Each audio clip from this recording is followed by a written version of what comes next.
Welcome to Lazy Day Crochet. We're going to talk about things that you need to crochet, including things that you really have to have, and then things that can make life easier. So the first thing you have to have, obviously, is a hook. And the hooks come in all different sizes and shapes.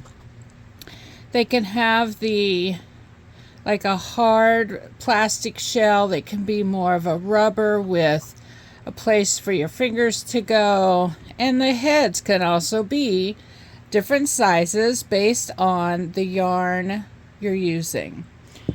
They can also be just straight metal. These are the ones that I always started with when I was younger. It was just the metal ones. They're cheap. They're easy to pick up. If you lose it, if it falls out of your work or falls out of your bag and you lose it, they're really super easy. Cheap to buy another one.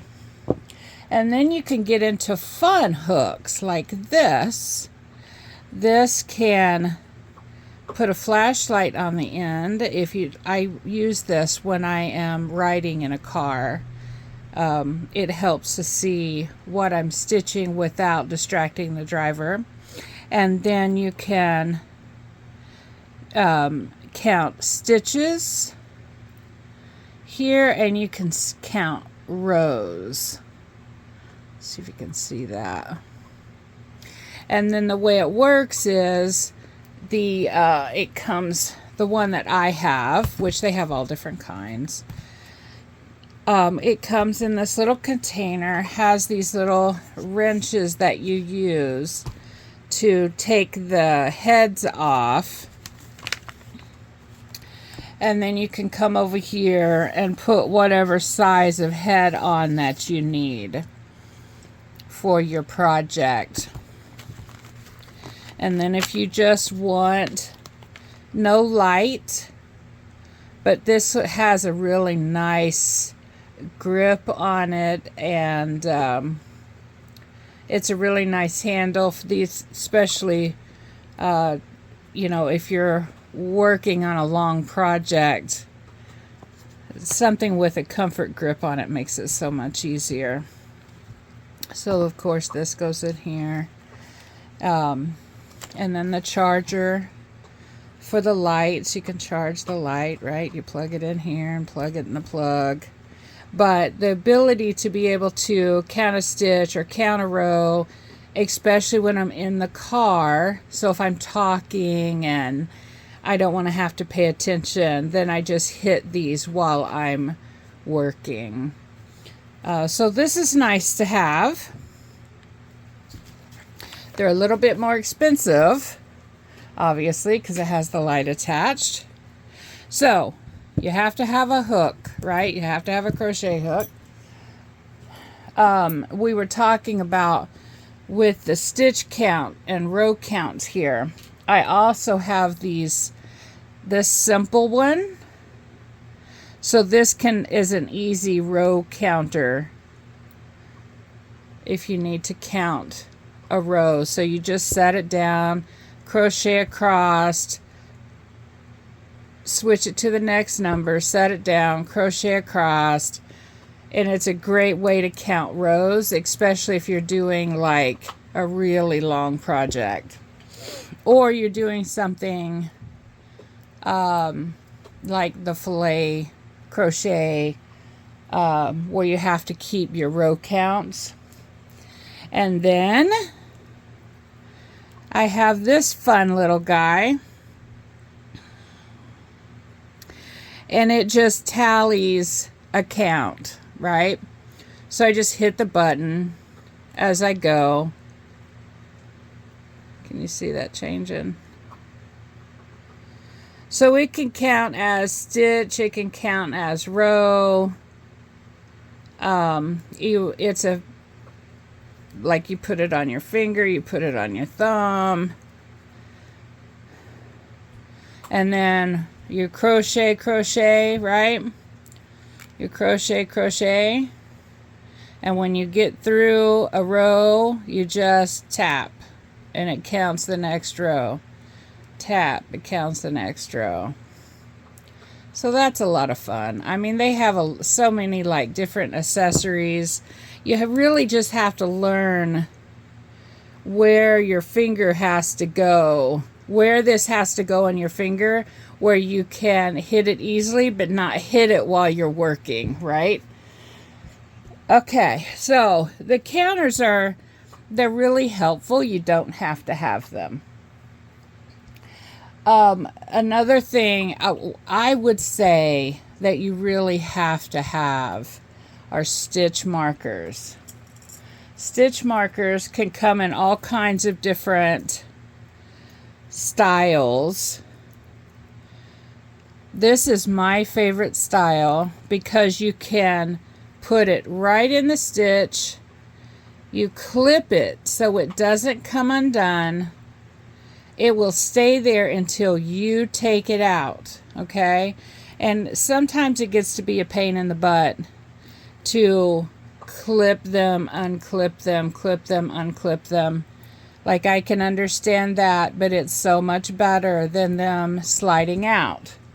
Which brings me to my second kind. I have this type as well. This type, you slip it into the stitch and it just hangs there. But if you do a lot of movement, you can catch other parts of a stitch, or these can just come out, right? There's nothing forcing them to stay on there. But if you just need to mark something quickly and you're going to instantly take it off and it doesn't have to be locked on there for a while, then these will work perfect. And they come in all these little different colors. But, and you know what? If you don't have money for these, they're not very expensive. You buy them by large containers, right? But if you don't have money to spend on it, you don't have to. You can save your bread wrappers and thread it through the stitch, do a single twist, and it will lock it in like these.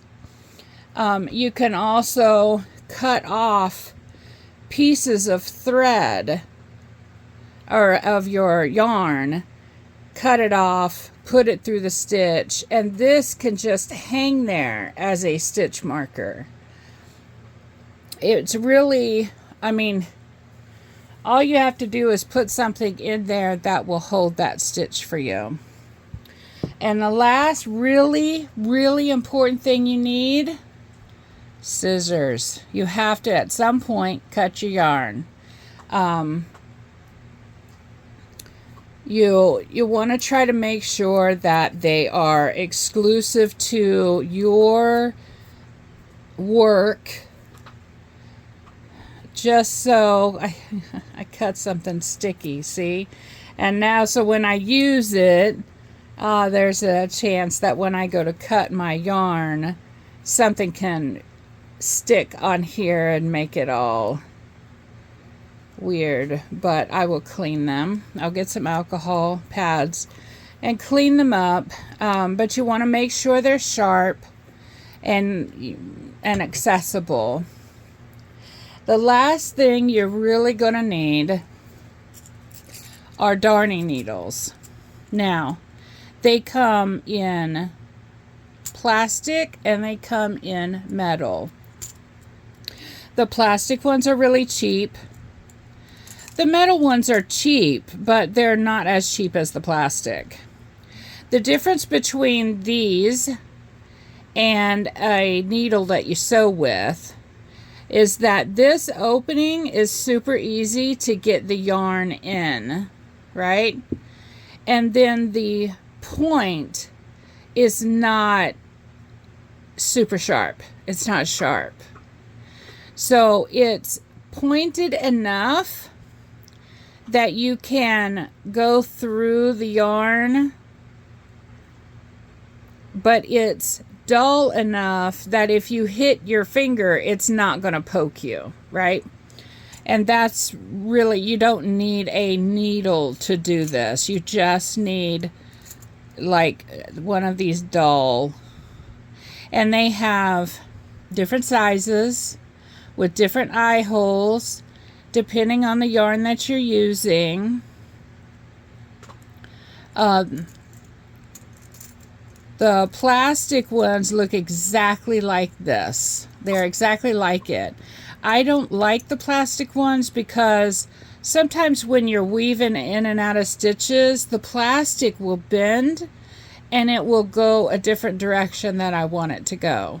I want to tell the needle where I need my yarn to be, right? So I don't want the needle bending, but I would definitely start with a plastic one first, especially for pricing point, and just learning how to use it. Plastic ones work just fine.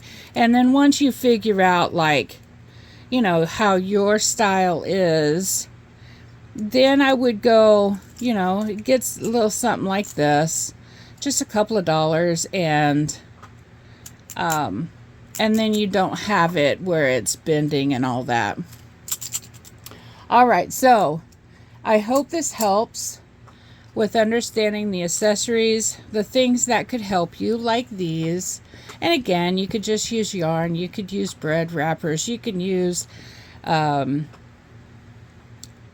anything, really, just anything you can stick in the stitch that is flexible. And then when you can afford these, or if you're interested in getting something like these or like these, then I would encourage it because they're so much easier to use. And then these, you know, the best part about this one is if you have like arthritis or something going on with your hands that make it hard to you know, to always like put that pressure on something smaller. If you have, you know, something going on with your hands that makes that difficult, these work great because they simply just go on, just like that. They go on, they go off. You don't have to do anything special to make that happen. So I hope this was helpful, and I will see you in the next video. Bye.